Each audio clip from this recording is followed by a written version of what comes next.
دو روز قبل سیف اللہ نیازی صاحب کو گولیاں مار کر قتل کر دیا گیا۔ سیف اللہ نیازی ایس ایچ او لاہور کے مختلف تھانوں میں ایس ایچ او بھی رہ چکے ہیں، اور اس وقت وہ بابو صاحب ٹاپ انٹرچینج پر جو کہ ایز اے انچارج ڈیوٹی سر انجام دے رہے تھے۔ اس واقعے کی ڈیٹیل آج کے اس بلاگ میں آپ کے ساتھ شیئر کروں گا۔ السلام علیکم، میں ہوں رضوان علی، آپ کی خدمت میں حاضر ہوں اور آپ دیکھ رہے ہیں میرا ڈیجیٹل چینل۔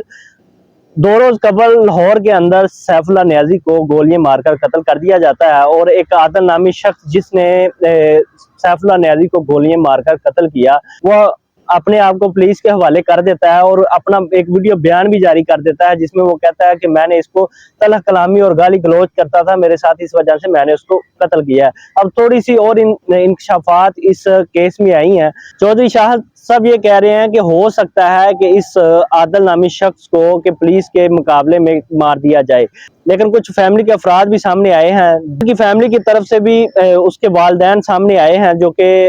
جس میں سے اس کی والدہ اور والد اور اس کی 3 بہنیں اور ایک بیوی اور ایک 2 سالہ بیٹی وہ بھی سامنے آئی ہے۔ اور ہمارے بیٹے کے ساتھ اس طرح کا کوئی معاملہ نہ کیا جائے اور نہ اس کو قتل کر دیا جائے، بلکہ اس کو عدالت میں پیش کیا جائے، اگر یہ جھوٹا ہوا تو اس کو سزا دی جائے،